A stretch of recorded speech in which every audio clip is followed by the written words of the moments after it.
Here in Normandy, the rescue began. Here, the Allies stood and fought against tyranny in a giant undertaking unparalleled in human history.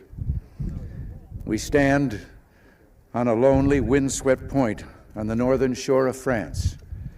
The air is soft, but 40 years ago at this moment, the air was dense with smoke and the cries of men, and the air was filled with the crack of rifle fire and the roar of cannon. At dawn on the morning of the 6th of June, 1944, 225 Rangers jumped off the British landing craft and ran to the bottom of these cliffs. Their mission was one of the most difficult and daring of the invasion: to climb these sheer and desolate cliffs and take out the enemy guns. The Allies had been told that some of the mightiest of these guns were here, and they would be trained on the beaches to stop the Allied advance. The Rangers looked up and saw the enemy soldiers at the edge of the cliffs shooting down at them with machine guns and throwing grenades, and the American Rangers began to climb. They shot rope ladders over the face of these cliffs and began to pull themselves up. When one Ranger fell, another would take his place. When one rope was cut, a Ranger would grab another and begin his climb again. They climbed, shot back, and held their footing. Soon, one by one, the Rangers pulled themselves over the top, and in seizing the firm land at the top of these cliffs, they began to seize back the continent of Europe. 225 came here. After 2 days of fighting, only 90 could still bear arms. And behind me is a memorial that symbolizes the Ranger daggers that were thrust into the top of these cliffs. And before me are the men who put them there. These are the boys of Pointe du Hoc.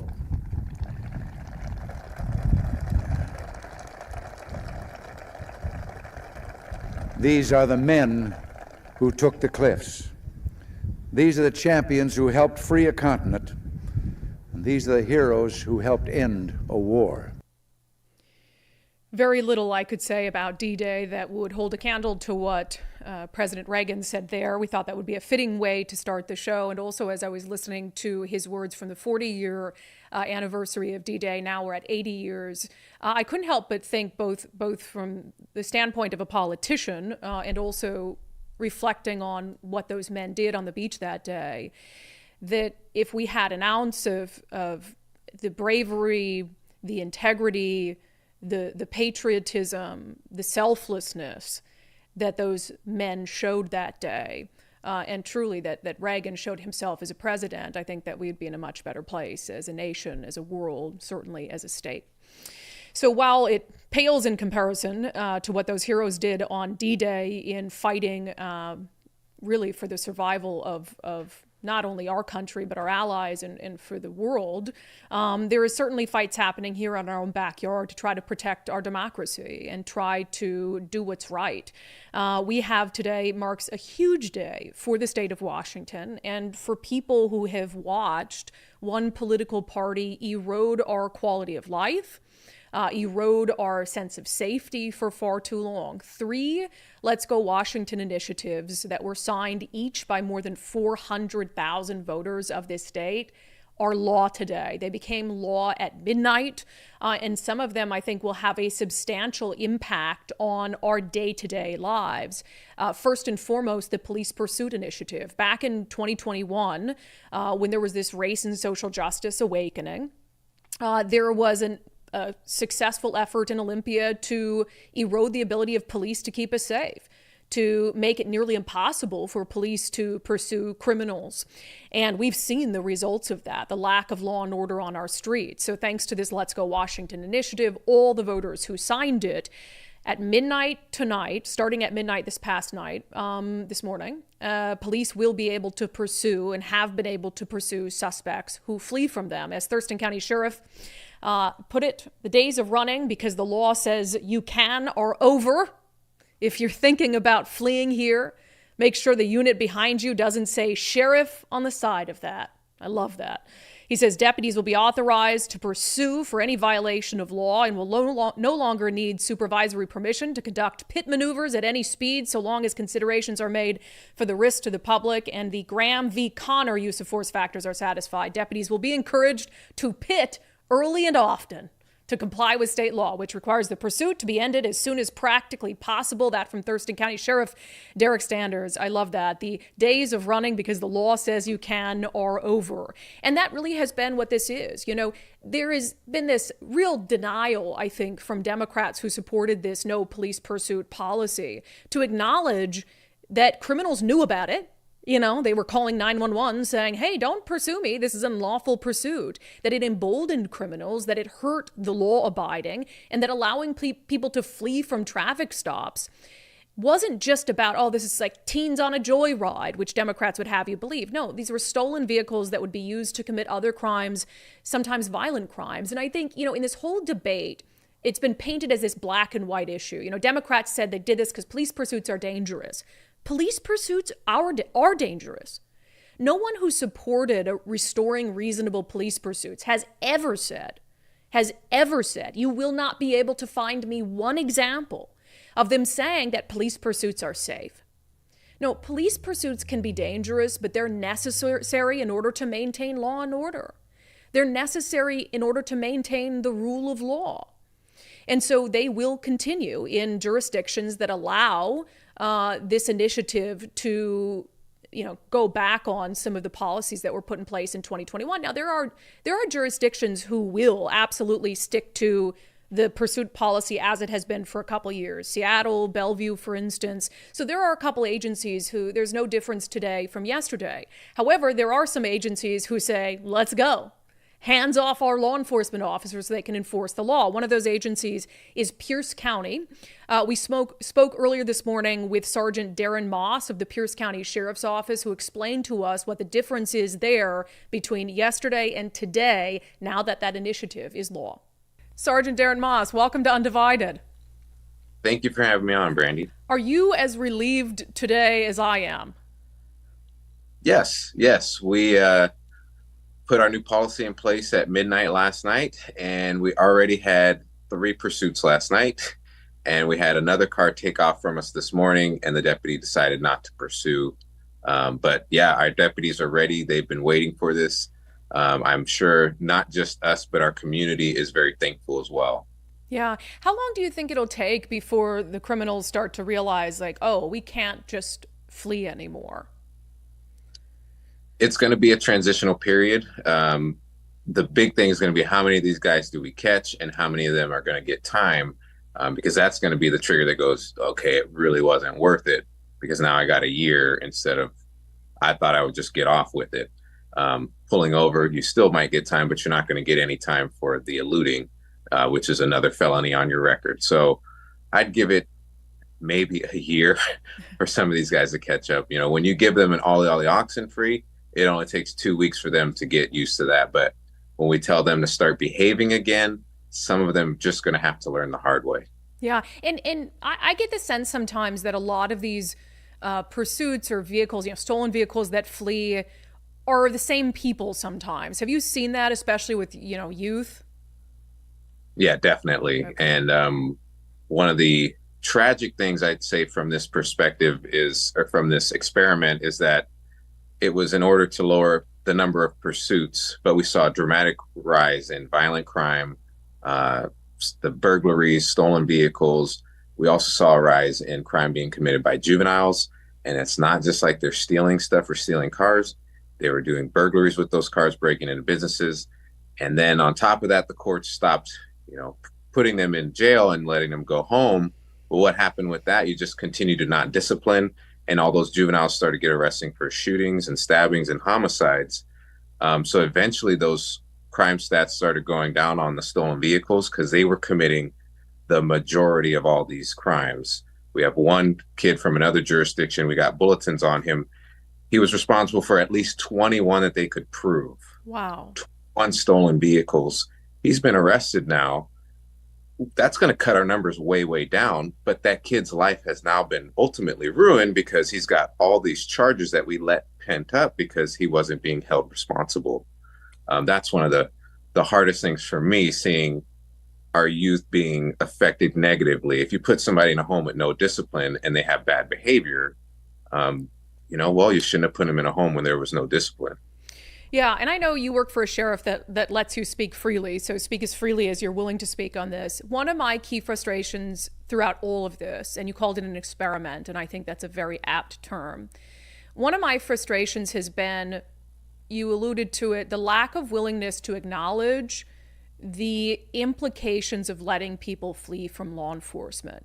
You know, there was this hyper focus on the very rare instances where a pursuit ends in a loss of life, but they would never acknowledge what people were fleeing to do, you know, what they were using stolen cars to go do. You talked about some of the really serious crimes that result from that. So can you just articulate that a little bit from a law enforcement perspective?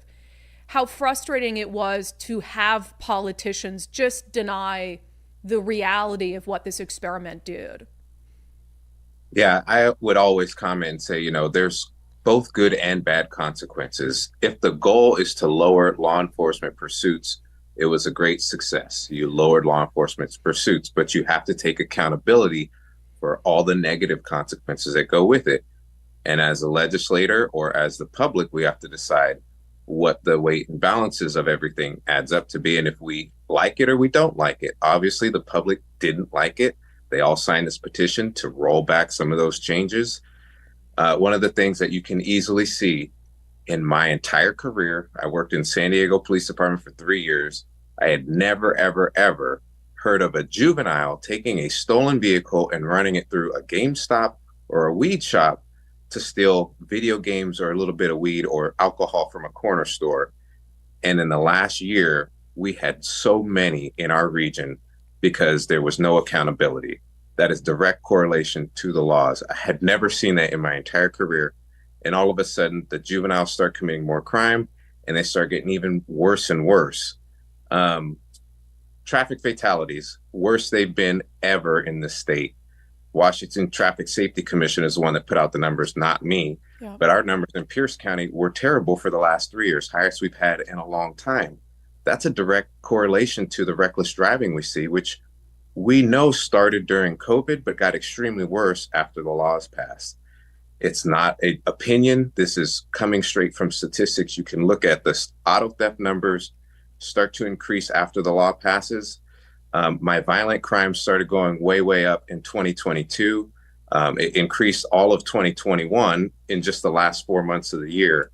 But I was looking at just violent crime was up like 164% for aggravated assaults for the first 3 months of 2022 after we had gone through this law change. And auto theft was up 197% January through March of 2022, right after these laws took effect. Those are the consequences we had. But if they say, well, you guys aren't doing your job, like, we were trying to do our job and now you've handed us an unwinnable situation, and it just got worse all over. Yeah, well, the handcuffs come off, as you said, in Pierce County. They came off at midnight last night. So just quickly describe to people the difference between yesterday and today in Pierce County. Yeah, so on the 5th, if we had a vehicle that was stolen, or if it was a burglary vehicle, a suspect in a burglary, we weren't allowed to chase because it wasn't one of the specific violent felonies or rape or sexual assault type crimes that we were allowed to pursue for. That law has been rolled back. They've got rid of specific crimes we could chase for. It's back to you can chase for any violation of the law, but you also have to make sure that it poses a threat to the safety of others. And I think that's really important that they have that in there.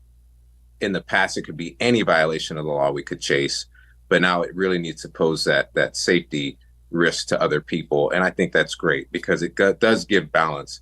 It puts accountability on the department and on the officers and their supervisors, but it also gives that discretion back to the officers, the deputies, and the patrol supervisors, because ultimately we are putting our faith and trust in the people that we hire to do this job.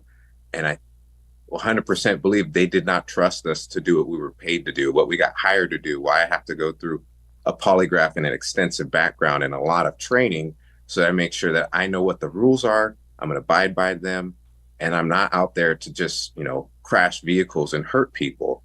I'm out there trying to prevent and solve crimes. And we know if we don't have the identity of that driver, it makes it extremely hard to solve that crime. If you have a property crime that's going on over and over and over again with the same vehicle, but you're not allowed to chase them, how are we ever going to figure this thing out? Yeah. Yeah. Now we have the ability, when it's safe to do so, at 2 o'clock in the morning, way out in my mountain detachment where there's only 10 houses for 18 square miles, we're going to chase that guy and we're going to figure out who he is.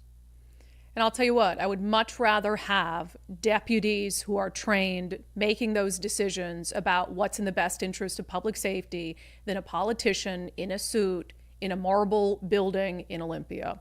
So Sergeant Darren Moss with the Pierce County Sheriff's Office, thank you for coming on. Thank you and your department for telling the truth during this whole thing, because you were one of the agencies that was like, no, we're not just going to sit back and not say anything about this. And our best to the men and women of your Sheriff's Office as they take the handcuffs off today and get to go out and do their jobs. All right. Thank you very much. Nicole's like, I got to sneeze. Hold on. Turn my mic off. Okay, good. I was like, it was funny. We're in the last 30 seconds. I'm like, I have to sneeze. I have to sneeze.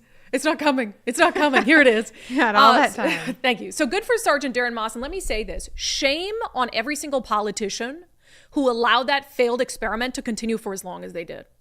Shame on the politicians who refused to see the truth, who stuck to outdated, inaccurate data, who kept holding up examples of a couple times where police pursuits had gone wrong, blaming the police instead of the criminals that fled in the first place, and use that as a way to justify the continued deterioration of public safety and law and order on our streets. It took Washington voters to fix this. It took more than 400,000 people signing an initiative. It took boots on the ground out there for months on end, explaining to people the importance of doing so, because our elected leaders are too cowardly. We're too cowardly to admit that they were wrong. They would just as soon let people die. That's not hyperbole. They would just as soon let people die than admit that they were wrong. Those are the kind of people who are in power in Olympia. How shameful is that? But today that gets fixed for the law enforcement agencies who want to fix it. And I will say, for some agencies, there might be a good reason to have a more strict police pursuit policy.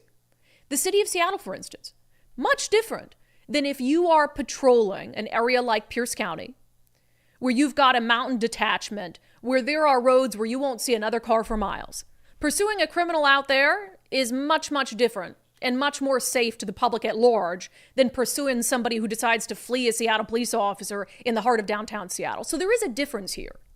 And it is important for law enforcement agencies to be able to decide for themselves what makes sense for our community. And that's what this initiative allowed for. It wasn't saying we're going to have a one-size-fits-all approach where making police departments pursue. No.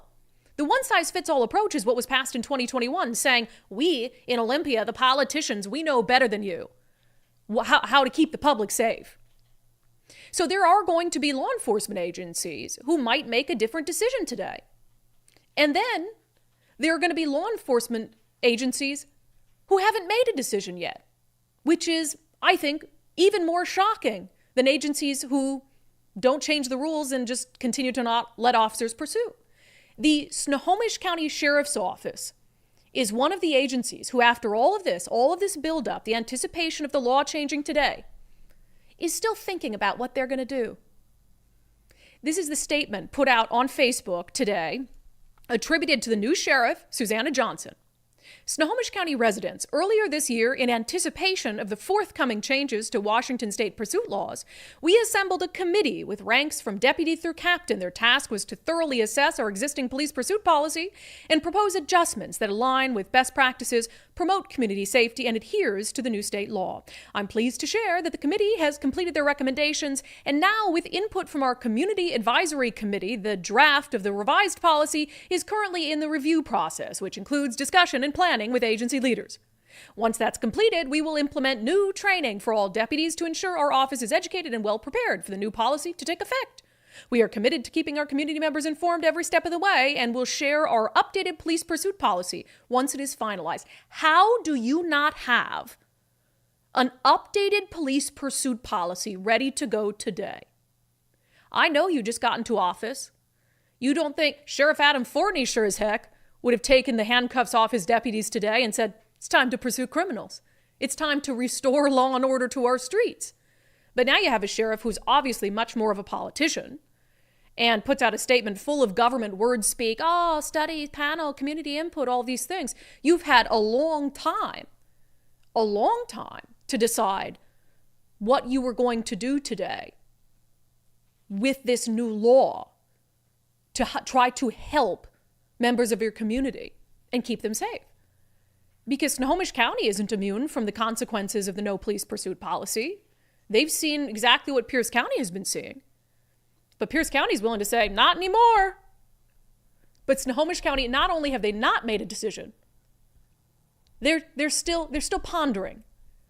They're still pondering what to do. That's unreal to me. And what makes it even more unreal, well, I guess, to be fair to the new sheriff. I want to be fair to the new sheriff. She had really important things to do today. She had really, really pressing matters to attend to today.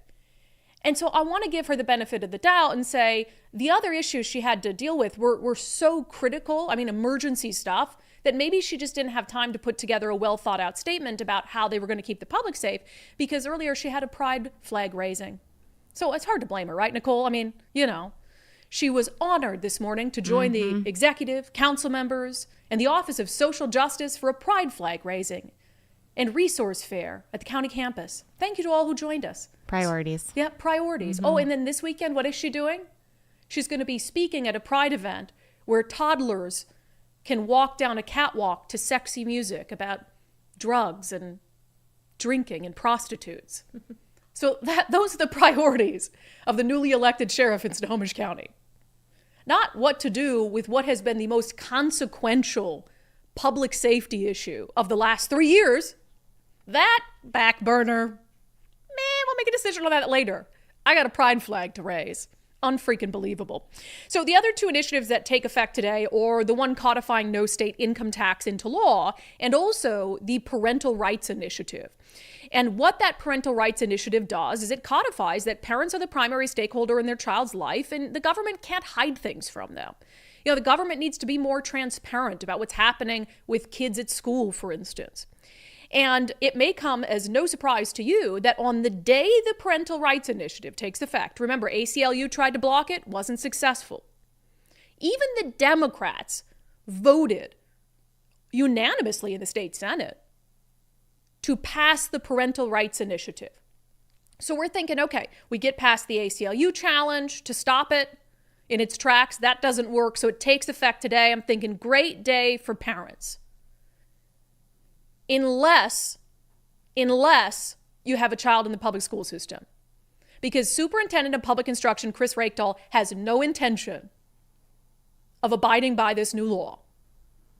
No intention in the world. He made that very clear when he put out a statement saying that he believes the new law is flawed and that it flies in the face of student privacy rights. So he waits all this time, as this is being debated in Olympia and all these things, gets past the ACLU challenge, and now he says, I know it takes effect today, but we're not going to follow it in our public school system, essentially. His statement said, some of these records contain personal information and are protected under the Federal Education Rights and Privacy Act and the Health Insurance HIPAA, and as such, cannot be disclosed without the student's consent. I want to be clear, this initiative did not change, reduce, or diminish student privacy rights in Washington state. There is no question that students are best supported when their families are actively involved in their education.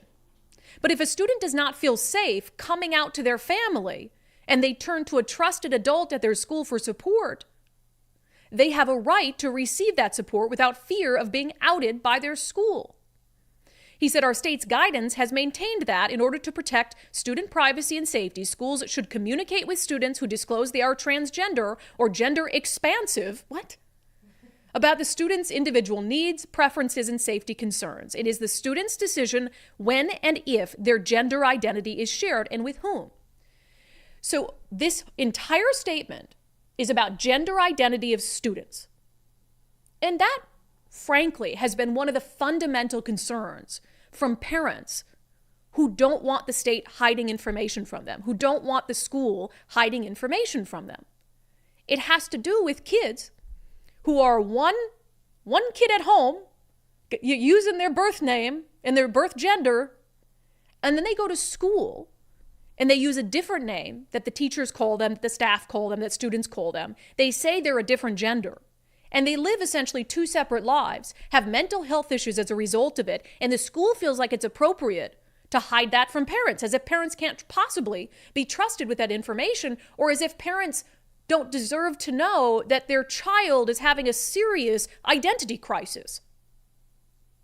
And one of the reasons we push for the Parental Rights Initiative, and, Chris Reichdahl acts like, oh, we can't out students to their parents if they're transgender. We're not going to do that. But we know what the policies at OSPI around that issue. They say that's protected health information. How is believing you're a different gender than the one you were born in protected health information? You're talking about like a kid who maybe has gone through no medical intervention. They show up at school and say, it's a girl. I'm a boy and I want to be called Tommy. And you're telling me that's protected by HIPAA from a parent? Like, no, thank you. No, it's not. And we know what those policies have resulted in. Secretive relationships between teachers and staff and minor children. We reported exclusively about a year ago on the most egregious example of that we've seen. That was a teacher in the Olympia School District who entered into a secret communication relationship with a child because the child felt they were transgender. And the teacher urged the child, make sure this email's deleted so when we're done talking, otherwise when your mom looks, you'll be outed instantly. Offered to the kid, I would take you into my own home anytime you need. Started harassing, emailing the kid over and over when the kid didn't respond. I kept emailing you. I was worried your mom interfered before you saw my messages.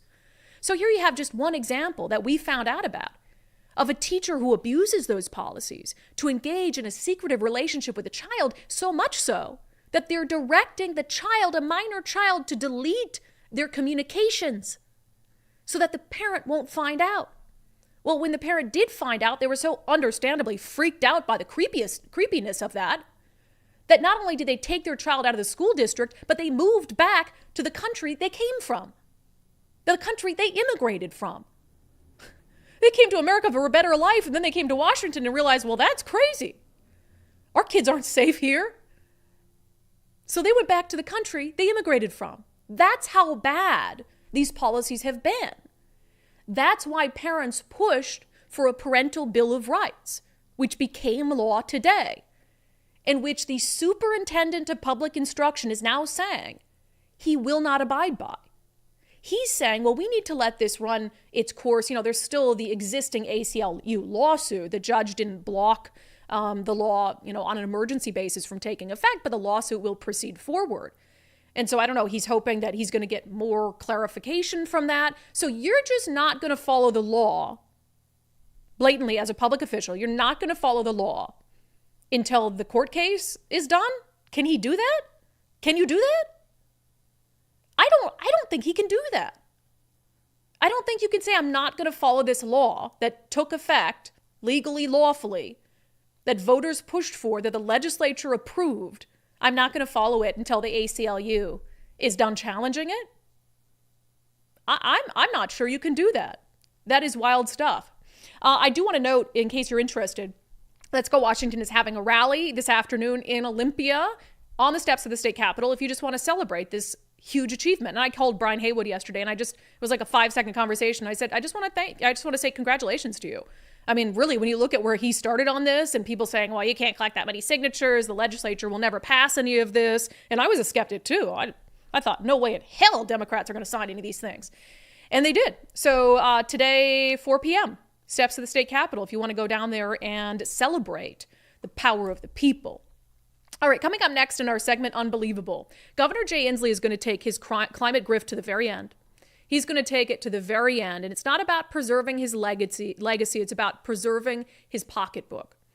And it's about making sure that the Climate Commitment Act stays in effect so he can use it to pull in, I don't know, a 7-figure salary when he leaves the governor's mansion. We'll have that coming up. First, I've encouraged you guys to take the First Mark Challenge. If your budgets are tight under the weight of all these taxes and cost of gasoline, you might not be able to, you might have looked at your budget and said, I can't really get rid of anything, but could you save money on your insurance? Well, First Mark Insurance will tell you. What the First Mark Challenge entails is just scheduling some time. You could do it virtually over the phone with First Mark to talk about your current insurance, your insurance needs. They go out for free. They shop their carriers for you, and they come back with recommendations. Our friend Ben Bailey and his wife Leslie took the First Mark Challenge, and it saved them $1,500 a year.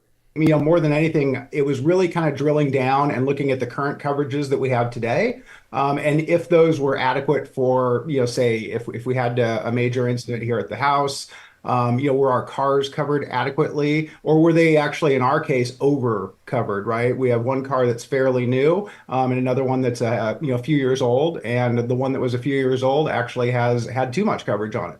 So that helped as well.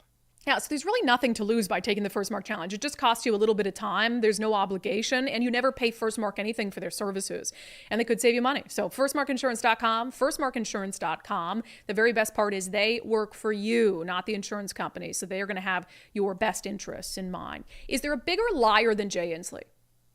Is there a bigger liar than Jay Inlsee?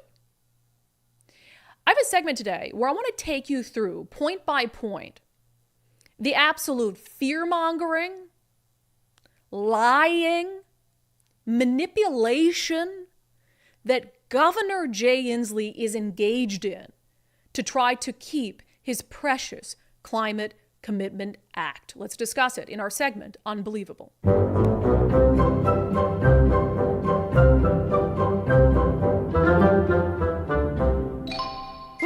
So what is the fundamental reason I'm opposed to the Climate Commitment Act?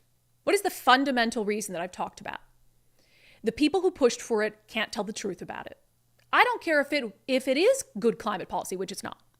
But even if it were, if the politicians who pushed for it and who passed it are incapable of telling the truth about it and are incapable of being honest with the people they're supposed to serve about the financial impact it will have on their families, if you cannot do that, then you do not deserve to keep it. If you cannot do that, then it cannot be good policy. So the fundamental reason I support the initiative repealing the CCA is Governor Inslee is a liar. Here are the receipts. At what point are you going to tell the people of Washington State that they're going to possibly see much higher gas prices next year because of the CO2 emissions tax? Well, that's not true. They're not going to see much higher gas prices, maybe even lower than they are today. The lie detector test determined that was a lie. This is going to have minimal impact, if any, pennies. We're talking about pennies, potentially. Not all of this would be passed off to the consumers. The lie detector test determined that was a lie. Yeah, and those are not the only lies that Governor Inslee has told. His lies are extending into the into the effort to defeat Initiative 2117, which he is helping to lead the charge on. And make no mistake, it isn't about the Climate Commitment Act. It isn't about making sure that this wonderful climate policy that's absolutely going to help the planet remains intact. No, this is selfishness from him. This is about protecting his legacy, and it's about protecting the money that he's going to make by folding himself into the climate industrial complex after he leaves office in 2025. So this is the No on 2117 campaign. This is how they brand it. We can't afford it. I'm not kidding. They have the audacity to tell you that we have to keep the CCA because we can't afford it if we get rid of it. It says, protect our air and water, forests and farmland, jobs and transportation investments. Vote no on Initiative 2117. We can't afford it. Let me fix that for them and tell you what they really mean by that. When they say protect our air and water, forests and farmland, jobs and transportation improvements, what they really mean is protect Jay Inslee's legacy. When they say we can't afford it, what they really mean is Jay can't afford it.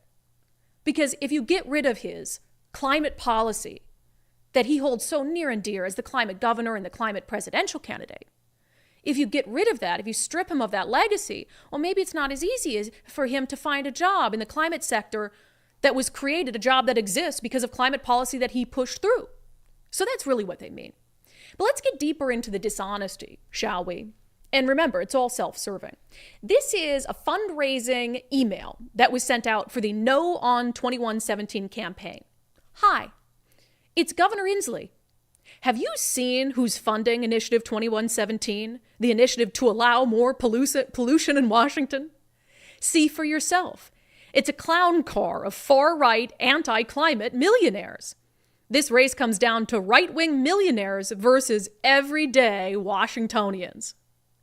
And in it, he includes this picture of the top 5 contributors to Let's Go Washington, which, of course, is behind all of the initiatives.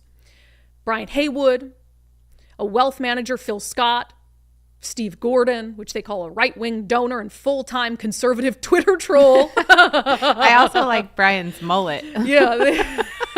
Well, he just got his hair slicked back. Yeah. Multimillionaire hedge fund owner for Brian Haywood.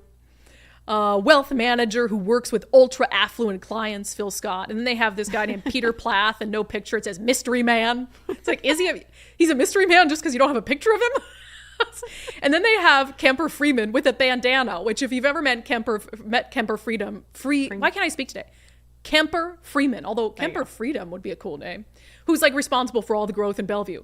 Developer and former Republican representative who really, really hates public transit. But I just love that they use this picture of him where he's like laughing and has a bandana on. If you've ever seen him, he's a very quiet, humble guy, and I've never seen him wearing a bandana like that, so I'm not sure where they got that picture from. But again, keep in mind what they're pushing there. This race comes down to right-wing millionaires versus everyday Washingtonians. So what they're painting this as is rich people are trying to get rid of the Climate Commitment Act, and everyday Washingtonians are trying to keep it. Let's see if the fundraising numbers bear that out. Shall we? Okay. So right now, yes on 2117. So that's the position I take.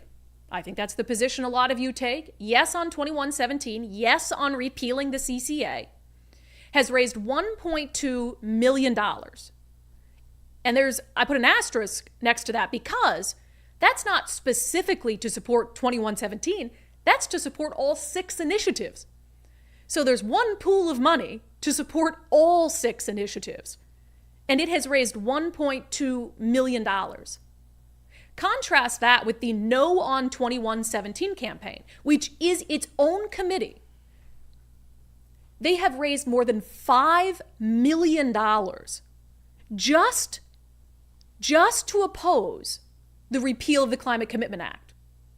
Interesting. That's so strange because we were led to believe by Jay Inlsee in that fundraising email that it's right-wing millionaires and they're just throwing all sorts of money at this, but they're being outspent 5-1. Okay, all right. Well, maybe that's fine, right? Maybe that's fine. Maybe it's regular Washingtonians who are donating, a lot in small figures. Maybe it's just a lot of Washingtonians who are throwing $10, $100 to try to keep this wonderful climate policy. And maybe that's why they've raised more than $5 million. That could be, right? Yeah. Let's take a look, shall we, at the contributors? Top 4 contributors for each. All right, so yes on 2117 to repeal the Climate Commitment Act. Let's see, Kemper Holdings donated $100,000, George Rowley $100,000, George Petrie $100,000, Steve Gordon $50,000. Okay, those are substantial amounts of money. Yeah, so maybe those are right-wing millionaires just trying to ruin the environment for everyone. Let's go look at the top 4 donors on the No on 2117, which of course is just regular Washingtonians, right? Regular Washingtonians trying to protect the environment. Let's see, Chris Stolte, $1 million. Bill Gates, $1 million. Sarah Murner, $500,000. Craig McKibben, $500,000.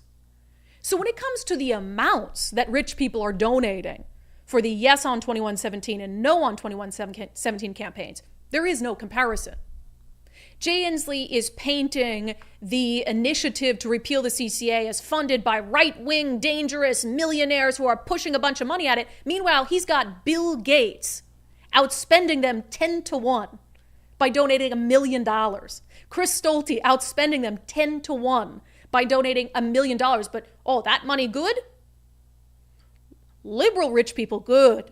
Conservative rich people, bad, evil. And again, let me remind you, let's just revisit the fundraising email that Governor Inslee sent out. Hi, it's Governor Inslee. Have you seen who's funding Initiative 2117, the initiative to allow more pollution in Washington? See for yourself. It's a clown car of far-right anti-climate millionaires. This race comes down to right-wing millionaires versus everyday Washingtonians.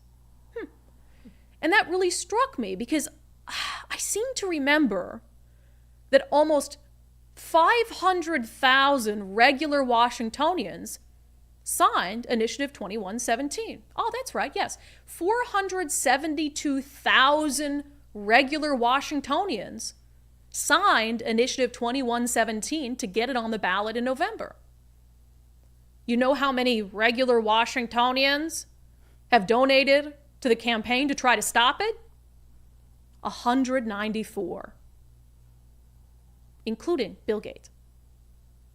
So tell me again, Jay Inlsee, how this comes down to right-wing millionaires who hate the climate versus everyday Washingtonians.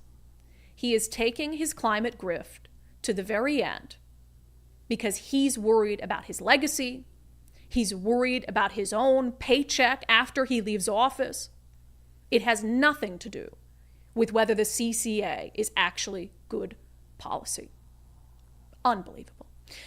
All right, I've told you guys if you're going to sell your home in 2024 to reach out to our friend Wes Jones of sellwithwes.com. Wes has been doing this for a really long time. He knows the market like the back of his hand. When our friends Bryce and Carla, who are fans of the show, decided to sell their home in Bellevue and move to Florida, they reached out to Wes Jones. And despite the fact they sold in January, interest rates were terrible, Wes had a plan.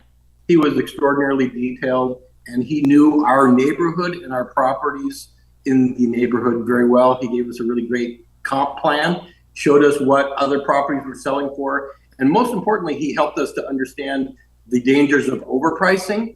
And we thought what we knew we could get for the property, but we didn't, at the same time, he breathed an air of reality into us, said, look, guys, you want to get that out of the property, you're going to need to start at a certain point, and you're going to let the market come to you.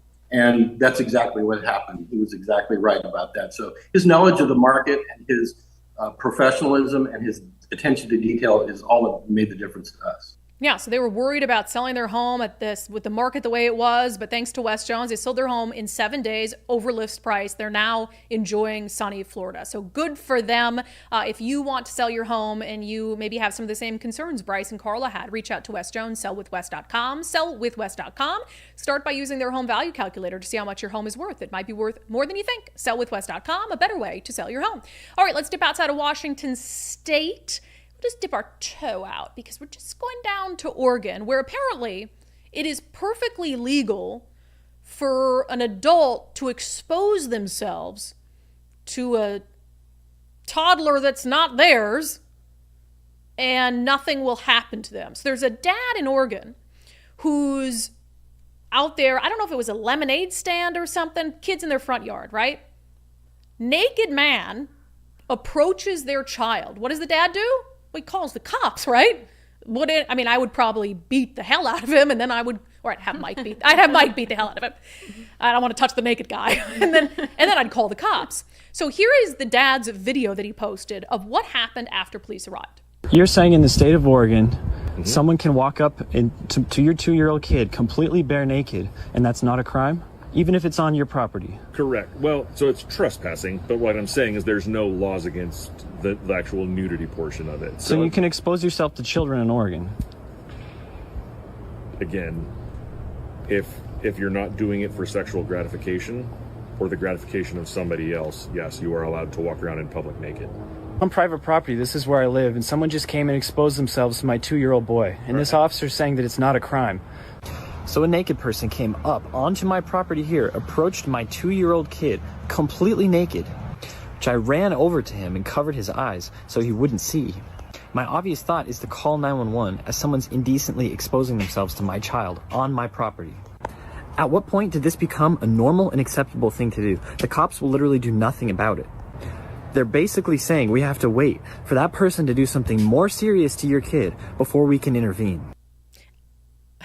What reason would there be for approaching a toddler naked if it wasn't for your sexual gratification? What am I just missing? like to run around nude, I guess. What do you get out of running around nude if you're not doing it like for your sexual gratification? They don't want tan lines. Nicole's like, I can think of a lot of reasons. I do it all the time. It's crazy. That's insane. And that's one of the issues I have with some of these Seattle parades, like Pride Parade and Solstice, where they're one of my first experiences in Seattle. Pride Parade in downtown. And like I make my way to the front of the thing, and I was fairly new to Seattle. I think I'd been here for just a couple months. Downtown, like what's going on? Oh, Pride, must be that, from the Midwest. So I don't really, Pride here was much different. I'd never been to a Pride Parade. Penis and balls. Mm-hmm. One of the first things I saw, completely bare. And I'm like, and I'm an adult, right? And then there's kids there, and then there's BDSM and ball gags and I'm like, how is this legal? Uh-huh. How can you be naked and nude out there? Because yes, I guess you get to decide, am I going to go to the parade? But then parents are bringing their kids. And then summer solstice, where it's the naked bike riders. So I went to that one year, and it's a lot of them do body paint. Mm-hmm. So they're naked, but they've got their whole bodies painted. So I'm there, and this guy's on a bike with I hate being so vulgar. He's aroused. Yeah. So most of them, you can't really see because their sort of bits are in the seat and stuff. Right. This guy is full on aroused, riding his bike around. There's kids who are riding their bikes, being pulled in wagons. Like, I'm all for parental rights, obviously, but that's disgusting. And it's disgusting. I would never suggest bringing your child to somewhere where there's going to be a bunch of naked adults. Why would you do that? I don't get that. Mm-mm. But when your child is in your own yard, and a naked adult approaches them, that's not against the law. That is absolutely insane. All right, so we went to Oregon. Let's just go down to California, shall we? We'll just hit the whole crazy West Coast. All right, UCLA med school, 50% of their students are failing standardized tests. Not the kind of students that you want failing tests. The ones who are trying to be doctors. Now, why is this? Well, it's because as a country, we have done away with meritocracy, and we reward people based on immutable characteristics like their skin tone that they have absolutely no control over and that don't determine anything about how quality they would be as a doctor. So this is from Campus Reform. UCLA med students alarmingly substandard as school cuts corners and admits applicants based on race. The University of California, Los Angeles, David Geffen Medical School has been heavily prioritizing race in admissions while the school has fallen in rankings. According to the Washington Free Beacon, when a black candidate in November of 2021 applied with test scores and grades well below the average for UCLA, the admissions committee expressed skepticism and argued the candidate wasn't a good fit. But the dean of admissions, Jennifer Lucero, chided the committee, quote, "Did you not know African American women are dying at higher rates than everybody else?" she said. She argued that low grades and test scores shouldn't matter too much, adding, quote, "We need people like this in the medical school." Interesting. So one official wrote in an email to another committee member that the Free Beacon got its hands on, "We are not consistent in the way we apply the metrics to these applicants.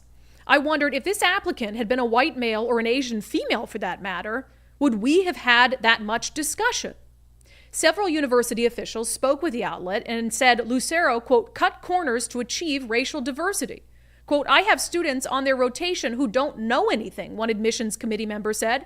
"People get in and they struggle." Another UCLA faculty member said, quote, "I wouldn't normally talk to a reporter, but there's no way to stop this without embarrassing the medical school." And look, the medical school is embarrassing itself. There was a professor who described one incident in an operating room during which a student could not identify a major artery when they were asked. The professor says the student proceeded to become angry and yell at the professor, saying that she had been put on the spot. The professor said, quote, "I don't know how some of these students are going to be junior doctors. Faculty are seeing a shocking decline in knowledge of medical students." And it's not just these stories that professors are sharing. This is true in the numbers as well. It says the changes in admissions have had a dramatic impact on the medical school's overall rankings. Since Lucero was hired in 2020, UCLA has dropped in the U.S. News and World Report's rankings for medical research from 6th to 18th.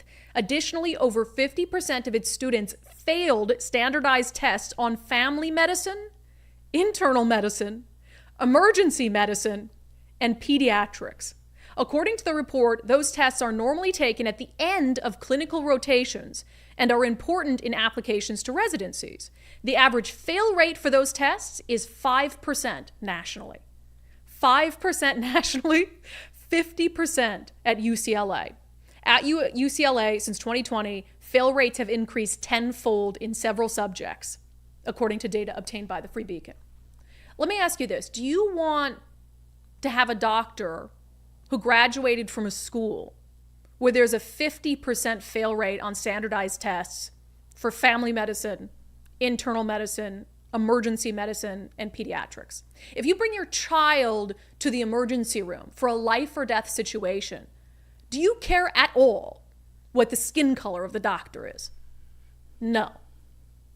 There is no reason in the world, particularly when it comes to med school, why characteristics such as race and gender and sexual orientation should be factored in whatsoever in admissions.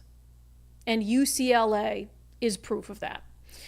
All right, it is Thursday, so it is time to check in on my sister and see what's happening in the Sunshine State. It is our segment, Florida Report. It's not even controversial anymore. People know in Florida their freedoms are going to be respected. Miranda, I thought of you the other day for a weird reason. I mean, I think of you every day because I love you. However, Nicole and I went to Met Market and I got one of their gigantic chocolate chip cookies.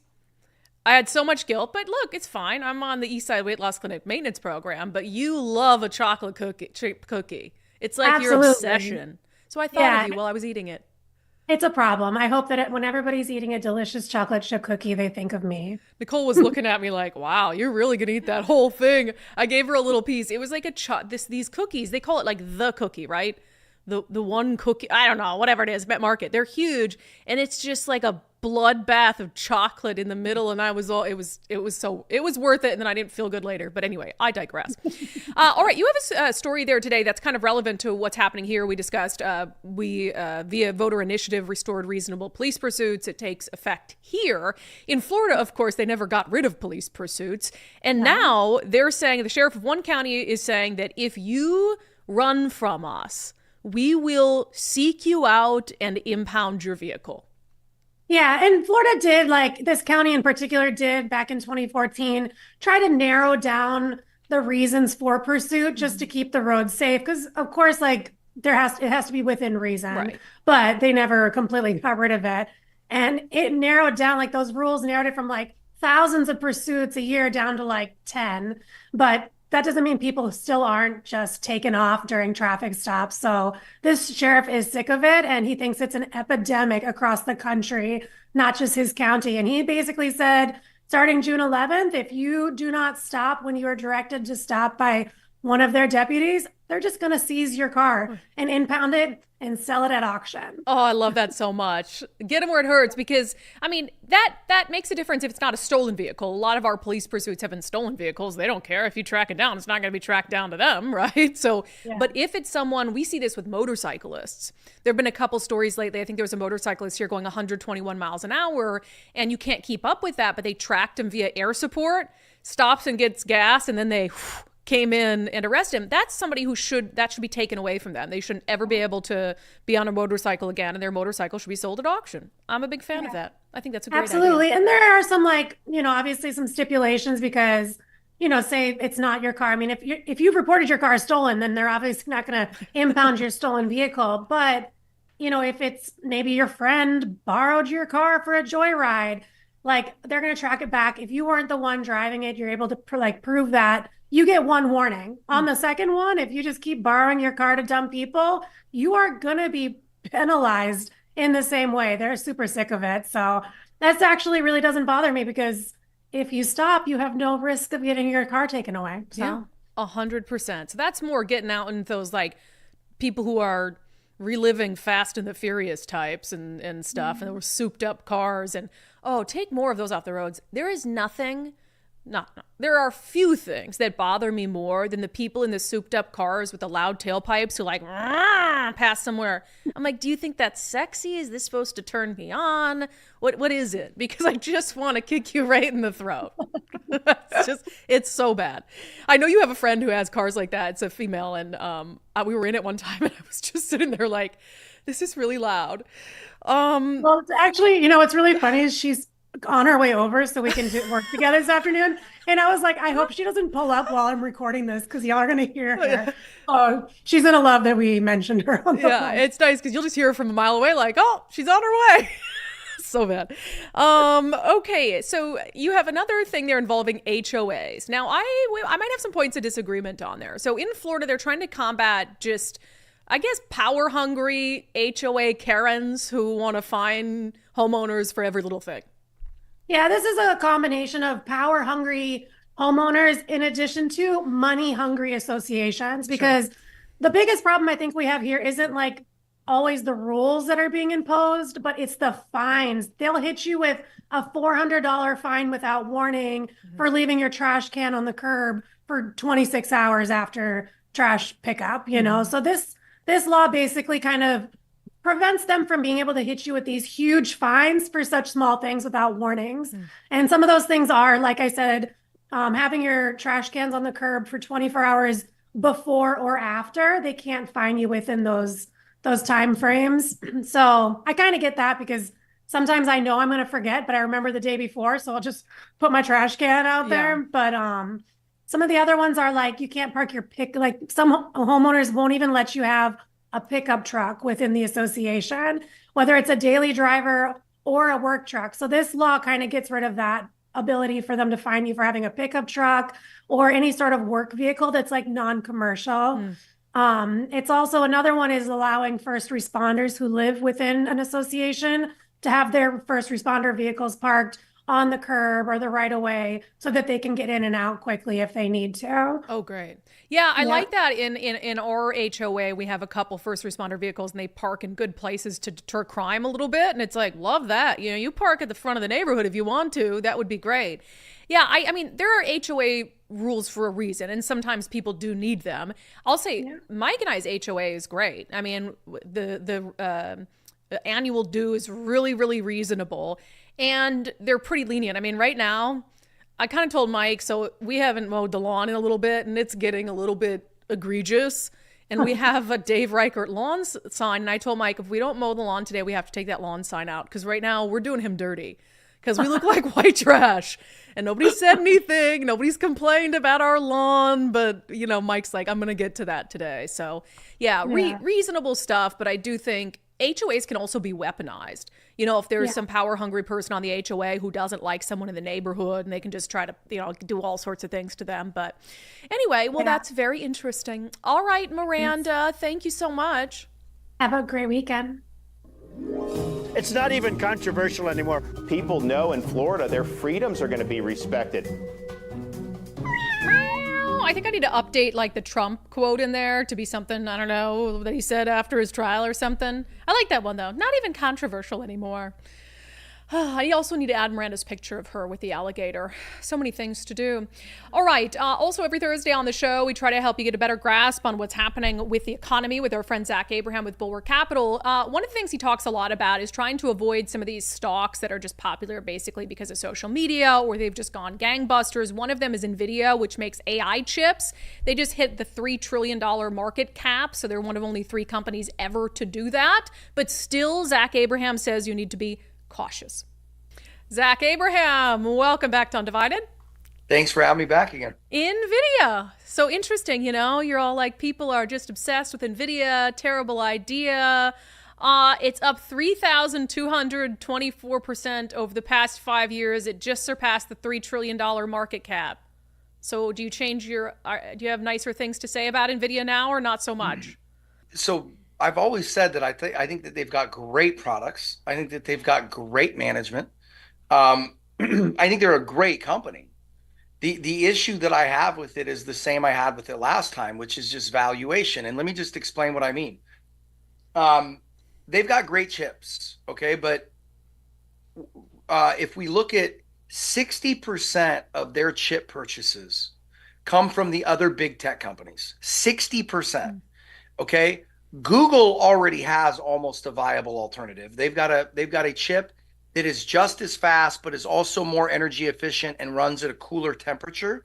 And that's good for about 25 to 30% of AI applications. Apple's already developed the M chips. They're working on an AI chip.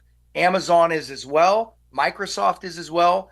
So my whole thing with, you're talking about a $3 trillion company that is trading at 45 times revenue, not earnings, revenue, right? So I've never seen anything this expensive. It's not a fly-by-night thing or me saying that I think they're doing anything dodgy, nothing like that. It's purely a valuation, meaning when a stock gets this expensive, what you're doing by de facto is you're extrapolating out growth rates into 8 to 10 years down the road. And if the investment thesis is that these giant tech companies who currently have significantly more money than NVIDIA, if the thesis is these companies that are trying to swallow the world are just going to sit back and let NVIDIA, that they're going to feather NVIDIA's nest for them, come on. But there's one company involved in the mix that really is the one that can do nothing or that can do things that nobody else can do. And then NVIDIA relies on them as well, and it's Taiwan Semiconductor. So everybody was looking at NVIDIA up 5% today. Taiwan Semiconductor was up almost 7%. And Taiwan Semiconductor trades for a fraction of the price, and NVIDIA can't make their chips without Taiwan Semiconductor. So it's nothing against NVIDIA at all. I wish I would have bought it. It's kind of an embarrassing story. So I have a wish list of stocks and it helps keep me honest. So I'll sit there and say, okay, if this stock reaches this price, I'll buy it no matter what. NVIDIA was on that list and I didn't pull the trigger when it dropped to 125. Oh. So I botched that. That's on me. But where I'm looking at it today is if I would have bought it back then, I guarantee I would have taken some profits. And if you did and you bought it, great win. Take some profits. Like my grandfather said, you can't go broke taking profits. But when I look at the AI space today, there's just some other very essential companies that are trading at a fraction of the valuation. And Taiwan Semiconductor to me is a perfect example. If you believe the growth story for NVIDIA is going to play out and their revenue is going to 10x from here, guess who Taiwan Semiconductor's biggest customer is? Yeah, it's NVIDIA. Right. So again, I nothing against NVIDIA. Wished I would have bought it. I'm not going to sit here and try to play like I did and I'm all knowing or anything like that. Perfect example. The market cap, the total value of the company, according to the market, went up by 150 or 160 billion today. Okay. That is almost 2.5 times their annual revenue today on no news. Wow. Right. So it's not like they announced some new product that's going to increase revenue. It's just you're getting to a point where you're just sitting there going, look, maybe it's a decent price, maybe it's not. It's just so far out there that I can't see 8 years into the future. So it just seems like a crazy buy to me. Yeah, so NVIDIA, take it or leave it, but he's saying it seems a little bit nuts to do it when it's going like this. So Zach Abraham and his team at Bulwark Capital, they specialize in managing your risk on your retirement portfolio. You only get one retirement. You do not want to risk it. You also need to make sure that you're planning to deal with inflation. Zach can help you with that too. So schedule a free risk review now at knowyourriskradio.com. That's knowyourriskradio.com. Investment advisory services offered through Trek Financial, LLC, an SEC-registered investment advisor. Investments involve risk and are not guaranteed. Past performance does not guarantee future results. Trek 24244. Go to knowyourriskradio.com. All right, let's get to our daily subscriber show poll. I asked you guys about the initiatives that took effect today. I asked 3 voter initiatives that became law today. Of them, which do you think will have the biggest positive impact? Police pursuits, no state income tax, or parental rights? Nicole, what's yours? What do you think? What is going to have the biggest positive impact of the three of those? Positive? Yeah. I think police pursuits. Yeah, that seems to be the consensus. There's a little bit of a disagreement, but most people saying police pursuits. Dave Keller says proper parenting staves off virtually every societal problem. It's not a quick fix, but enthroning and supporting parents to raise good children will change the world more than almost anything. I think that's a very sound argument for parental rights. Amelia says, I think the police pursuits will have the biggest effect on crime, but I chose parental rights because it sends the loudest message that the woke BS is hurting everyone and people are tired of it. Nancy Campbell, all three, but income tax will bury all of us. Once they get that, it's over for Washington. Harold, I chose police pursuits primarily because I believe the eats. Why can I not speak today? I'm like tripping up on all my words. Harold says, I chose police pursuits primarily because I believe the elites in Olympia will quickly circumvent the others. Yeah, that's very true. But we'll see, the thing with police pursuits, it gives agencies the option. So it's not going to look the same across the entire state, but I do believe it's going to have a significant impact on public safety. Let's see what's happening over on X and locals. Winton, I know police pursuits were, but a lot of agencies such as Tacoma PD had no pursuit policies before the state law. Stop pursuits and probably will continue to keep it that way. Curious to see how many departments that stop chasing will start back up. I mean, most of Eastern Washington, right? And a lot of, we just heard from Pierce County, Thurston County. So those are two big counties. I do believe that the majority of counties will revert closer to the old way of doing things. All right, getting to some questions and comments. Ron Dog, $9.99 super chat. Thank you, Brandi Kruse. Your work is valuable. That's so nice. It's just nice to hear that our work is valued, even though I can't speak properly today. Bill Biz with a $20 super chat. I still get a kick out of the pursuit suspect calling 911 to complain while being pursued. Typical Seattle. That's classic. Unbelievable. Yeah. Teresa Jean on the Met Market cookie. The cookie is the best chocolate chip cookie. It was so good. It just was a lot of sugar. It had to have been like 700 calories. Oh, I think probably just the bite that I had was 700 calories. It was delicious. But it was worth it. But Met Market is on our S list. As you'll find out. I know. On Sundays with Subscribers this week. We have a story with a woman who basically was forced to resign from Met Market because she commented on a woman's necklace. And the necklace, the woman took it very politically. So we have a wild story about Met Market. So this may be the last time I buy one of those cookies from Met Market. More on Sundays with Subscribers. It will make you, I don't think anybody that watches this will understand why this woman had to resign. But. No, we're living in this world where things that, like all these microaggressions, like they're blown out of proportion, where back in the day we're just like, oh, no worries. Like, yeah, I know you didn't mean that. Misunderstanding. No That's misunderstandings. It's That's racist. not allowed. Racist, sexist, whatever it is. Anti-Semitic, or anti-Islamophobic. Yeah. No, Islamophobic, not anti-Islamophobic. All right, B. Larson on Reichdahl saying that they're not going to follow the Parental Rights Initiative when it comes to gender identity and protecting kids' gender identity from their mean, evil parents. B. Larson says, no matter the issue with a child, schools should be required to go directly to the parents who are responsible for anything the child does. Are there crappy parents? Absolutely, but that's life. And that's the exception, not the rule. You can't create laws and policies designed for the worst possible outcomes, right? It's like, no, most parents are good and can be trusted with this information. And if a parent's abusing their child physically, there's a law for that. So it's ridiculous. Lieutenant Dan, parents should know to get their kids the much needed support they need. Not knowing leaves parents in the dark to not make the best decisions for the health and well-being of their kids. And how many times has the left told us, like, the mental health issues involved with being trans? So you're going to have a kid who thinks they're trans.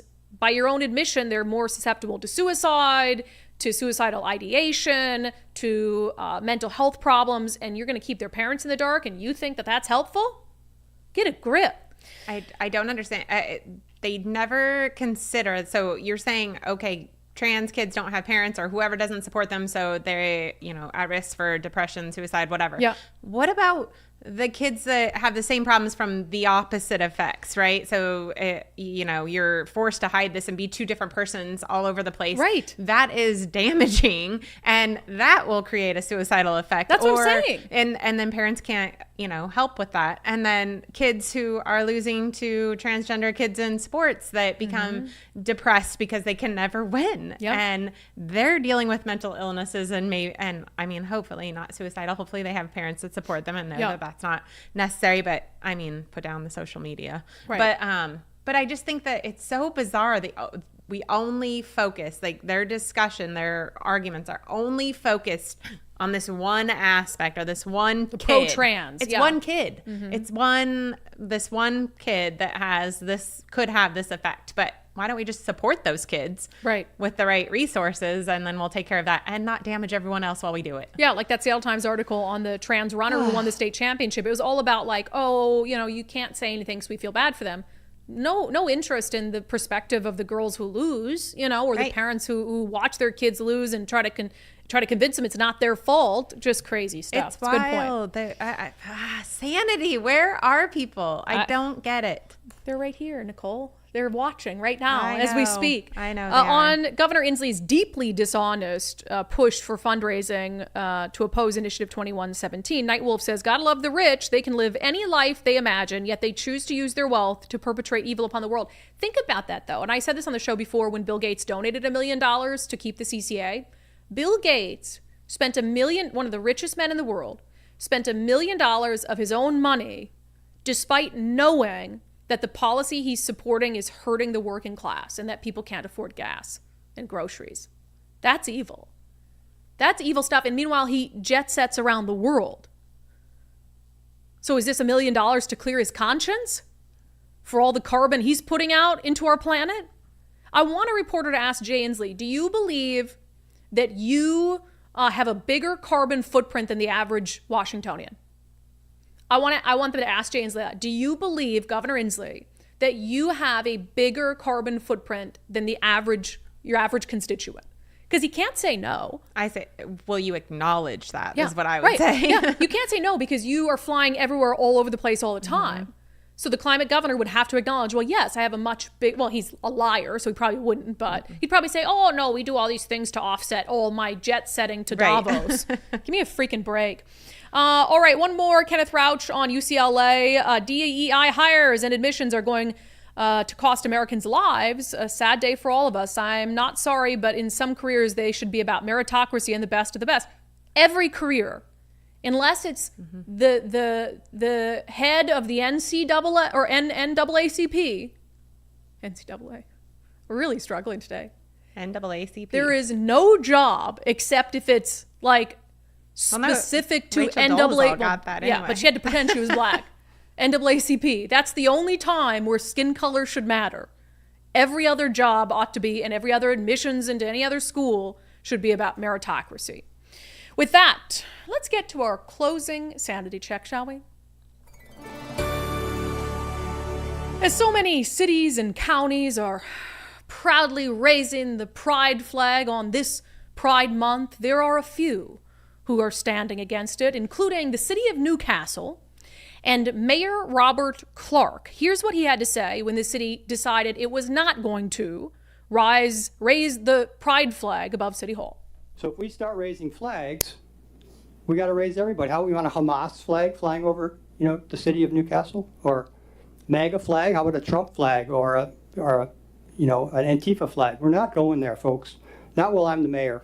I'm sorry. So this is already an inclusive city with an inclusive flag that flies 24/7 over our city.